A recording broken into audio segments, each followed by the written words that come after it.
नमस्कार दोस्तों, स्वागत है आपका अपने यूट्यूब चैनल डीडीवी आरजे पर। तो जल्दी से जल्दी जुड़ जाएँ, क्लास को हम स्टार्ट करेंगे और क्लास के अंदर हम देखेंगे अरावली के जो अन्य भाग हमने पढ़े थे, अन्य भाग हमने जाने थे। जैसे कि मैंने आपको बताया था उत्तरी अरावली, मध्य अरावली और दक्षिणी अरावली के बारे में हमने चर्चा की थी। तो उत्तरी अरावली के बारे में हमने संपूर्ण जानकारी है, वो आप तक पहुँचा दी थी। आज हम मध्य अरावली के बारे में जानेंगे। कुछ जो तथ्य थे, वो मध्य अरावली के बारे में हमने जान लिए थे और आज हमें मध्य अरावली का आगे विस्तार पूर्वक वर्णन करेंगे। तो आप जल्दी से जल्दी क्लास के अंदर जुड़ जाएँ और इस क्लास को ज़्यादा से ज़्यादा अपने दोस्तों के साथ में, मित्रों के साथ में, क्लासमेट के साथ में इस क्लास को ज़्यादा से ज़्यादा शेयर करें। और अगर चैनल के ऊपर नए हैं, चैनल को सब्सक्राइब नहीं किया तो चैनल को सब्सक्राइब ज़रूर करें। बेल आइकन को दबाएँ ताकि आगे आने वाला वीडियो आप तक पहुँच सके। क्लास को स्टार्ट करने से पहले मैं आपको एक छोटी-सी बात बताना चाहूँगा कि 4th ग्रेड की वैकेंसी आ रही है, तो उसके अंदर आपको मैंने बताया था उसकी लास्ट डेट है वो 19 तारीख है। तो जिस भी कैंडिडेट ने फॉर्म अप्लाई नहीं करवाया है तो वो क्या कर दें, फॉर्म अप्लाई कर दें। ठीक है, लास्ट डेट का इंतज़ार आपको नहीं करना है। उससे पहले-पहले आपको क्या है, चतुर्थ श्रेणी कर्मचारी का फॉर्म क्या करना है, अप्लाई करना है, ठीक है? उसके बाद अगर मैं बात करूँगा, तो कर्मचारी चयन बोर्ड के द्वारा इसका संशोधित जो सिलेबस है, वो क्या है, बोर्ड की वेबसाइट के ऊपर जारी किया गया था। पहले मैथ के सवाल अगर हम बात करेंगे, गणित के जो सवाल हैं, वो भी 30 संख्या अगर बात करेंगे उसकी 30, ठीक है। अंग्रेजी के अगर हम प्रश्नों की संख्या की बात करेंगे तो वो भी 30 थे, तो उनको घटाकर क्या कर दिया, 15-15 कर दिया। इसके बाद हम बात करेंगे तो राजस्थान का जो भूगोल है, राजस्थान का भूगोल, इस राजस्थान भूगोल के कितने प्रश्न कर दिए हैं, 20 प्रश्न कर दिए हैं, ठीक है। तो हमें इसके ऊपर ही महत्वपूर्ण बात है वो करनी है, क्योंकि हम राजस्थान का भूगोल ही पढ़ रहे हैं और नए जिलों के अकॉर्डिंग हम पढ़ेंगे, ठीक है। तो किसी भी प्रकार की जो समस्या अगर आपके इसमें आए तो आप क्या है, कमेंट बॉक्स के अंदर वो अपनी समस्या को रखें, ठीक है। राजस्थान भूगोल का अगर हम बात करेंगे तो राजस्थान भूगोल के 20 प्रश्न है वो आएंगे। इसके बाद में अगर हम बात करेंगे राजस्थान का इतिहास में राजस्थान की कला संस्कृति के भी कितने प्रश्न आएंगे, तो 20 प्रश्न आएंगे। नीरज जी क्लास की नीरज जी की जो क्लास है, नीरज जी सर है वो लगातार क्या है, कला संस्कृति की जो क्लासें हैं वो आपके लिए अपलोड कर रहे हैं, ठीक है। तो नीरज जी के द्वारा क्या है, आपको कला संस्कृति है वो पढ़ाई जा रही है, ठीक है। अब भूगोल की अगर हम चर्चा करेंगे तो भूगोल के अंदर कितने प्रश्न पूछे जाएंगे, चतुर्थ श्रेणी कर्मचारी के अंदर तो 20 प्रश्न है वो पूछे जाएंगे। बहुत ही महत्वपूर्ण बात है ये, ठीक है।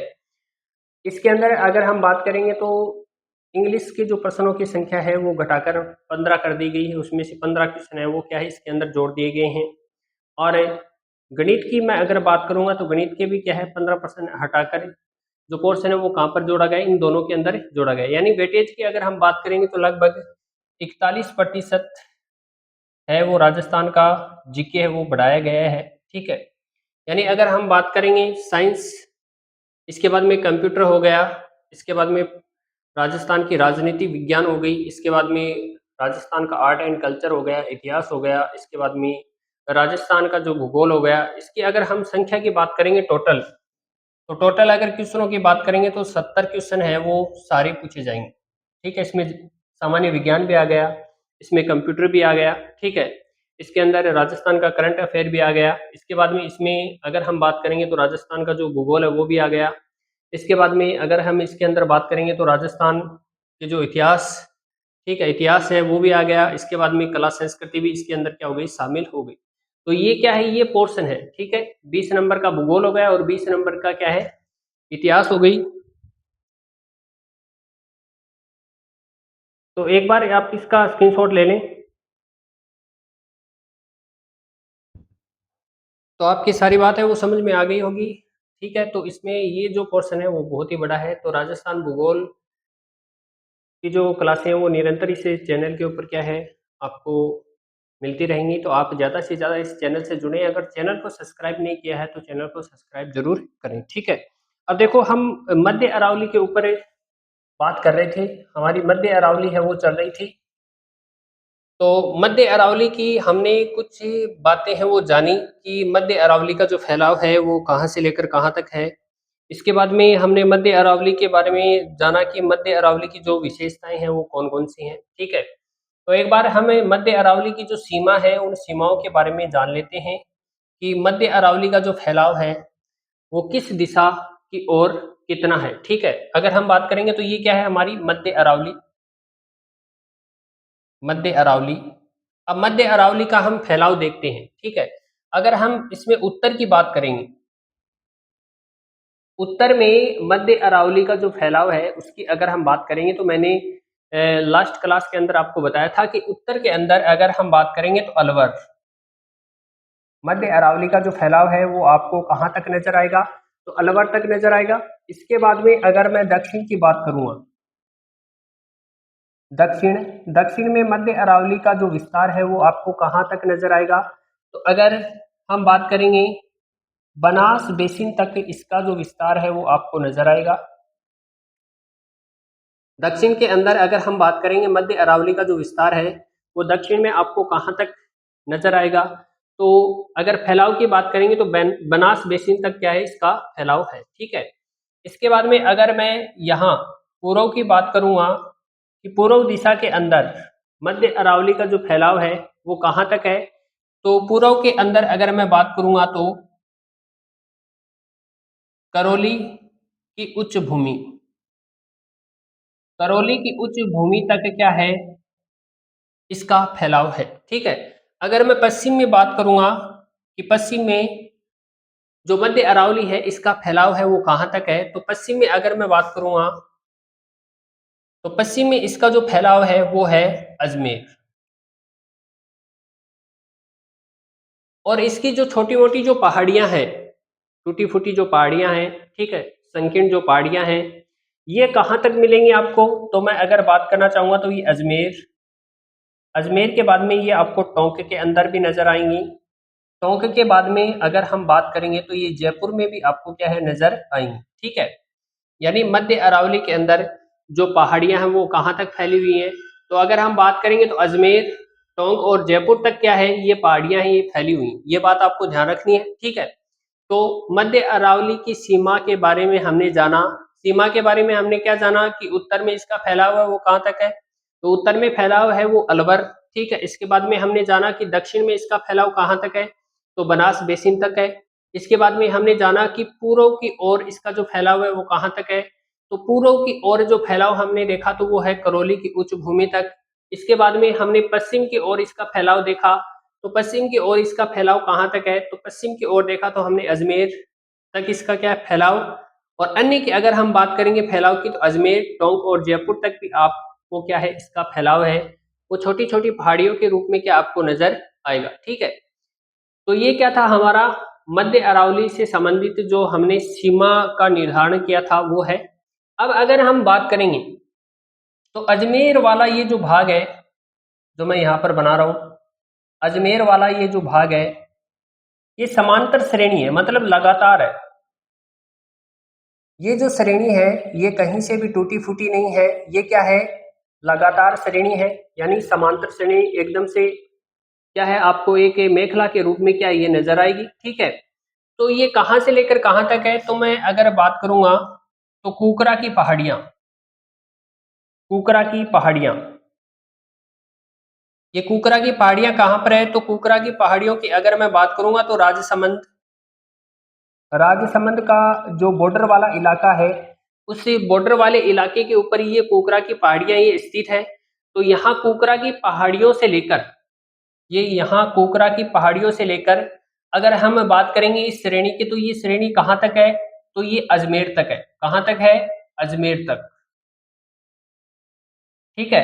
तो आपको एक मेखला के रूप में अगर श्रेणी नजर आएगी तो वो अजमेर से लेकर कहाँ तक है, लगातार रूप से अगर आपको देखनी है तो वो कहाँ से लेकर कहाँ तक है, तो अजमेर से लेकर कुकरा की पहाड़ियां राजसमंद, यानी राजसमंद का जो बॉर्डर है वहां से ये कुकरा की पहाड़ियां स्टार्ट होती है और इसके बाद में ये कहाँ तक फैली हुई है, तो अजमेर तक है फैली हुई है। ये बात क्या है आपको ध्यान रखनी है, ठीक है। तो एक बार आप इसका स्क्रीनशॉट ले लें, इसके बाद हम आगे चलते हैं।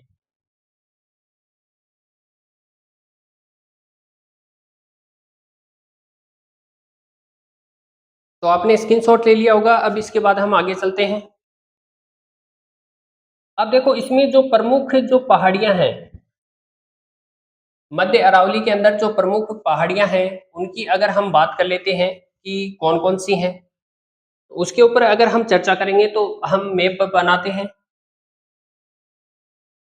इस प्रकार से मैप है संपूर्ण अरावली का।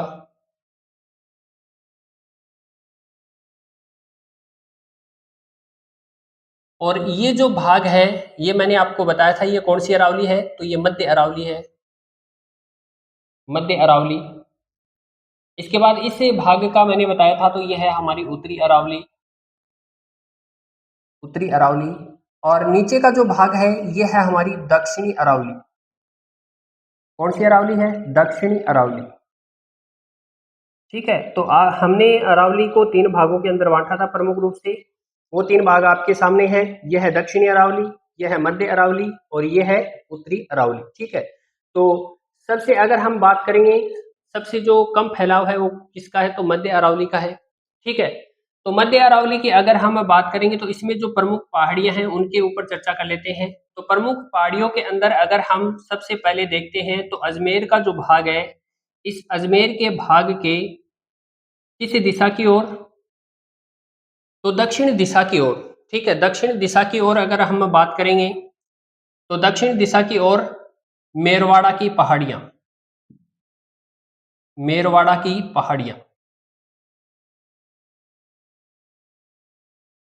अगर इसके पश्चिम दिशा की अगर मैं बात करूंगा, मध्य अरावली के पश्चिम दिशा की अगर मैं बात करूंगा तो इस भाग के अंदर अगर मैं देखूंगा तो यहाँ पर है मारवाड़ की पहाड़ियां, मारवाड़ की पहाड़ियां। ठीक है, ये जो भाग है जो अजमेर के अंदर फैला हुआ है, ये तो है हमारा मेरवाड़ा की पहाड़ियां। ठीक है, और अगर इस पश्चिम दिशा की अगर मैं बात करूंगा तो इसके अंदर कौन सी पहाड़ियां फैली हुई हैं, तो मारवाड़ की पहाड़ियां फैली हुई हैं। और अजमेर के दक्षिणी भाग की ओर अगर हम जाएंगे तो यहाँ पर मेवाड़ की पहाड़ियां, मेवाड़ की पहाड़ियां। ठीक है, तो इसमें आपको ध्यान क्या रखना है कि मारवाड़ की पहाड़ियां और मेवाड़ की पहाड़ियों को अलग करने वाली जो प्रमुख रूप से पहाड़ियां हैं वो कौन सी हैं, तो आपको ध्यान रखना है कि इन दोनों को अलग करने वाली कौन है, मेरवाड़ा की पहाड़ियां। अगर मान लो ये मेरवाड़ा की पहाड़ियां ना होती, मेरवाड़ा की पहाड़ियां ना होती तो क्या होता, आप जल्दी से कमेंट बॉक्स के अंदर बताएं कि मेरवाड़ा की पहाड़ियां अगर नहीं होती बीच में तो क्या होता, जल्दी से आप बताएं। इसके बाद हम आगे चर्चा करते हैं।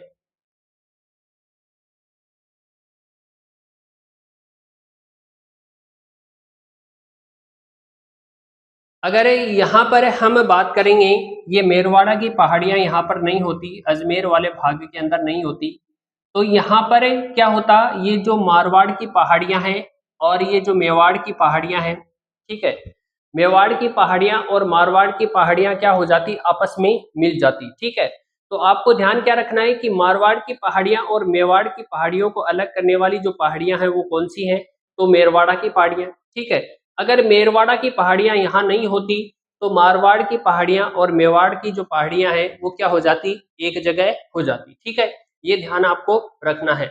इसके बाद अगर हम बात करेंगे तो ये जो मेरवाड़ा की जो पहाड़ियां हैं ये पहले प्रमुख रूप से अजमेर का जो भाग था इस अजमेर के भाग के अंदर आती थी, लेकिन अगर हम अब बात करेंगे तो ये ब्यावर, ब्यावर के अंतर्गत ये क्या है, ये जो मेरवाड़ा की पहाड़ियां हैं ये आती हैं। ठीक है, और इसी ब्यावर क्षेत्र के अंदर एक सेंदड़ा नामक स्थान है, सेंदड़ा, सेंदड़ा नामक स्थान है। इस स्थान के ऊपर क्या है, सेंदड़ा की पहाड़ियां, क्या है, सेंदड़ा की पहाड़ियां हैं। अगर हम इसकी प्रमुख रूप से अगर हमें जानेंगे कि सेंदड़ा की पहाड़ियां क्या है, प्रमुख रूप से अगर इसकी विशेषता के बारे में जानने का प्रयास करेंगे तो आपको देखने को मिलेगा कि सेंदड़ा की जो पहाड़ियां हैं उनका क्या है, वायु के द्वारा जैसे ही कटाव हुआ, वायु के द्वारा जैसे ही क्या है इन सेंधड़ा की पहाड़ियों का कटाव होता है, तो सेंधड़ा की पहाड़ियों का कटाव होने से इनकी जो आकृति है वो कैसी हो जाती है, नाग के फन के समान हो जाती है। किस समान हो जाती है? नाग के फन के समान हो जाती है। इसलिए इस सेंधड़ा की पहाड़ियों की आकृति की अगर हम बात करेंगे तो कैसी है? सर्पाकार आकृति है। ठीक है, ये बात आपको ध्यान रखनी है कि इस ब्यावर के अंदर क्या है, एक सेंधड़ा नामक स्थान है, वहां पर सेंधड़ा की पहाड़ियां हैं और लगातार वायु के कटाव से इन सेंधड़ा की पहाड़ियों की जो आकृति है वो नाग के फन के समान हो जाती है। इसलिए इन पहाड़ियों को सर्पाकार पहाड़ियों के रूप में जाना जाता है, या इन पहाड़ियों को क्या कहा जाता है? सर्पाकार पहाड़ियां कहा जाता है।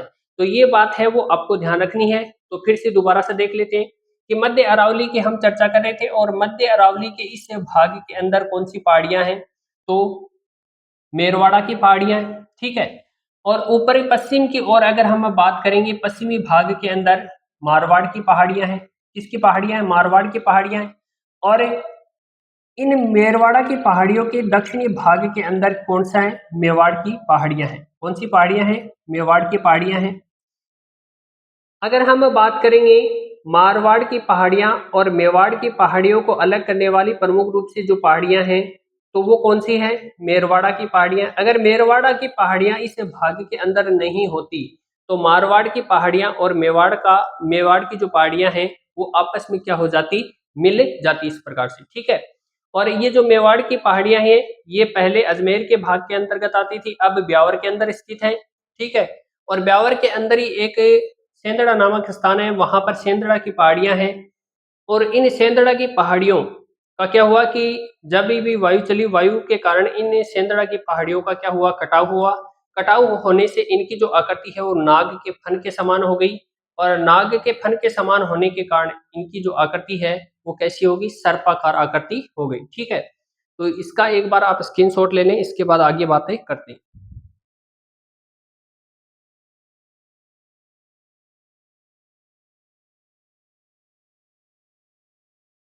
अब देखो आगे हम बात कर लेते हैं कि हमने अब तक जो मध्य अरावली है, इससे मध्य अरावली से संबंधित जो बातें हैं, कौन कौन सी बातें ऐसी हैं जिनके ऊपर हमने चर्चा कर ली थी। ठीक है, तो देखो एक बार हम देखते हैं कि मध्य अरावली है, इसके ऊपर हमने कौन कौन सी जो बातें हैं इनके ऊपर चर्चा कर ली थी।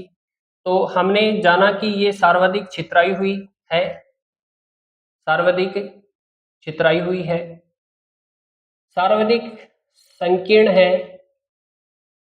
इसके बाद में आपको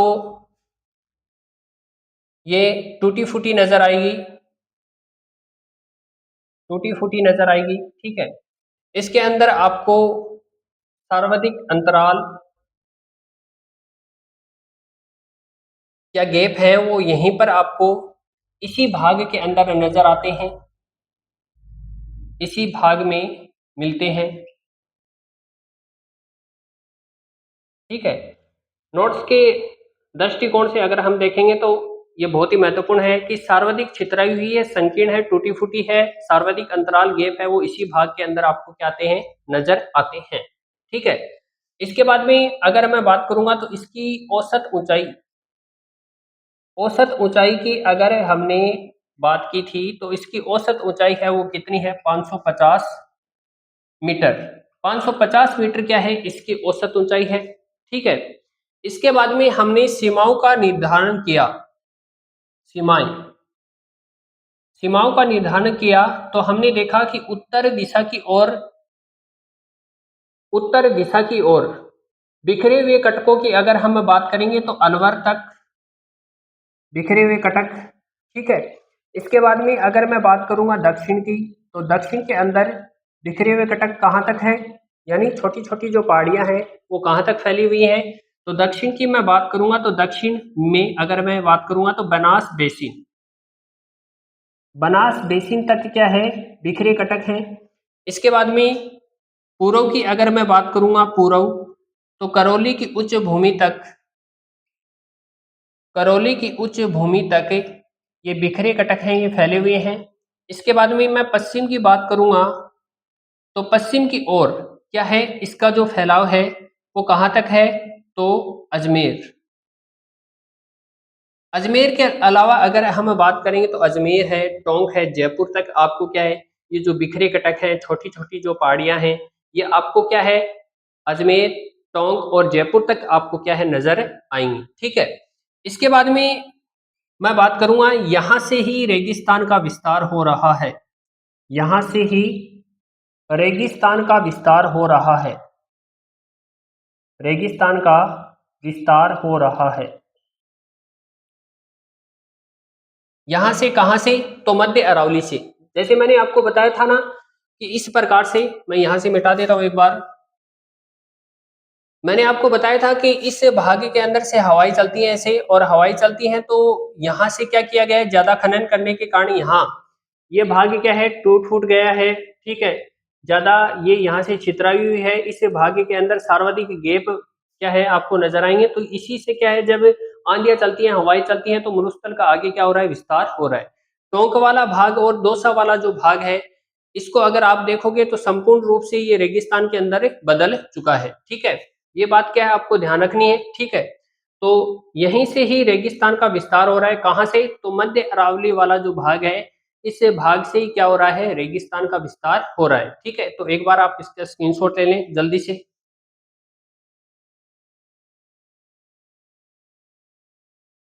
और इसी के अंदर अगर हम बात करेंगे तो यहीं आपको क्या है, जो नाग पहाड़ है वो नजर आएगा। नाग पहाड़ है वो आपको इसी भाग के अंदर क्या है, नजर आने वाला है। यानी नाग पहाड़ है वो इसी का हिस्सा है।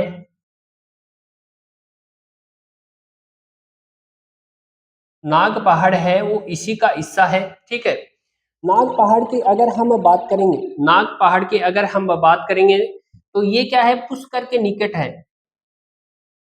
पुष्कर के निकट है। नाग पहाड़ की अगर हम बात करेंगे तो नाग पहाड़ कहां पर है, तो ये पुष्कर के निकट है। ठीक है, तो एक बार फिर से देख लेते हैं कि मध्य अरावली के अंदर हमने क्या क्या पढ़ा, कि सर्वाधिक छितराई हुई है, संकीर्ण है, टूटी फूटी है, सर्वाधिक अंतराल है वो इसी भाग के अंदर आपको मिलते हैं। औसत ऊंचाई की अगर हम बात करेंगे तो 550 मीटर है। ठीक है, सीमाओं की अगर हम बात करेंगे तो उत्तर के अंदर बिखरे कटक है वो अलवर तक, दक्षिण के अंदर अगर हम बात करेंगे तो बनास बेसिन, पूर्व की अगर हम बात करेंगे तो करौली की उच्च भूमि, पश्चिम की ओर अगर हम बात करेंगे तो अजमेर। इसके बाद यहीं से ही रेगिस्तान का विस्तार हो रहा है। जैसे कि मैंने आपको बताया कि लगातार हवाएं चलने के कारण क्या है, यहाँ पर आपको सर्वाधिक जो अंतराल मिलेंगे, गैप मिलेंगे, तो उनसे क्या है, रेगिस्तान आगे की ओर मार्च कर रहा है, आगे की ओर बढ़ रहा है। तो आगे के भाग के अंदर क्या है, जो जिले हैं वो रेगिस्तान के अंदर बदल बदल चुके हैं। ठीक है, नाग पहाड़ इसी का हिस्सा है। ठीक है, मध्य अरावली का। ठीक है, और ये जो नाग पहाड़ है ये पुष्कर के निकट स्थित है, ये बात आपको ध्यान रखनी है। और यहीं पर क्या है, यहाँ लिख देता हूं मैं, यहीं पर मेरवाड़ा की पहाड़ियां हैं। मेरवाड़ा की पहाड़ियां कहाँ पर है, तो ये जो मध्य अरावली है इसी के अंदर आपको जो मेरवाड़ा की जो पहाड़ियां हैं वो नजर आएंगी। ठीक है, अब अगर हम मेरवाड़ा की पहाड़ियों की बात करेंगे तो प्रमुख रूप से ये मेरवाड़ा की पहाड़ियां स्थित कहाँ पर है, तो अगर मैं बात करूंगा फैली हुई कहाँ तक है, तो अजमेर है, ब्यावर है, किशनगढ़ है। अजमेर, ब्यावर, किशनगढ़ और पुष्कर, इन भागों के अंदर ये जो मेरवाड़ा की जो पहाड़ियां हैं ये फैली हुई हैं। तो आपको ध्यान रखना है कि मेरवाड़ा की पहाड़ियां कहाँ पर है, तो मध्य अरावली के अंदर। और ये कहाँ कहाँ पर इसका फैलाव है, तो अजमेर, ब्यावर, किशनगढ़ और पुष्कर। और एक बात मैंने आपको बता दी कि पश्चिम की ओर अगर हम बात करेंगे तो मारवाड़ की पहाड़ियां, मारवाड़ की पहाड़ियां। ठीक है, और अगर हम इस भाग के अंदर बात करेंगे, मध्य अरावली अजमेर वाला जो भाग है, इस भाग की अगर हम बात करेंगे तो यहाँ पर मेरवाड़ा की पहाड़ियां। और मेरवाड़ा की पहाड़ियों के दक्षिण भाग के अंदर अगर हम बात करेंगे तो मेवाड़ की पहाड़ियां। ठीक है, तो आपको ये ध्यान रखना है कि मारवाड़ की पहाड़ियां और मेवाड़ की पहाड़ियों को अलग करने वाली प्रमुख रूप से जो पहाड़ियां हैं वो कौन सी हैं, तो इसके अंदर अगर हम बात करेंगे तो ये मेरवाड़ा की पहाड़ियां हैं। ठीक है, अगर मेरवाड़ा की पहाड़ियां यहाँ पर नहीं होती तो मारवाड़ की पहाड़ियां और मेवाड़ की जो पहाड़ियां हैं वो एक जगह आपको मिलती। ठीक है, तो इसका स्क्रीनशॉट ले लें। इसके बाद हमें जो ये मध्य अरावली है। इसके ऊपर जो अन्य महत्वपूर्ण तथ्य बच गए हैं उनके ऊपर अगली क्लास के अंदर चर्चा करेंगे। तो आपको क्लास कैसी लगी ये जरूर बताना, और अगर चैनल को सब्सक्राइब नहीं किया तो चैनल को सब्सक्राइब जरूर करें, बेल आइकन को दबाएं ताकि आगे आने वाला वीडियो आप तक पहुंच सके। धन्यवाद।